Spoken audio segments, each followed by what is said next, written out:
এখন মাঝে বিকাল 4টায় যে বেরিয়ে পড়েছি, তো আমাদের এই যে বাড়ির ওখানে যাচ্ছি।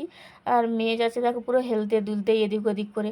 আর যে আজকে মিস্ত্রি দাদারা কাজ করছে, এদিকে বাথরুমের কাজ হচ্ছিলো, আর এই যে রান্নাঘরটা নিয়ে কথা বলছিলাম।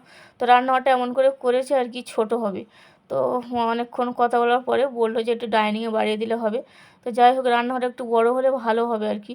আর মেয়ে দেখো এদিকে ঘেমে গেছে পুরো, আর এখানে দাঁড়ানোর জায়গা নেই, এত রোদ পড়ছে, তো একদম ঘেমে ভিজে গেছে। ওই জন্য মেয়েকে নিয়ে চলে যাচ্ছি, আমি আর দাঁড়াইনি।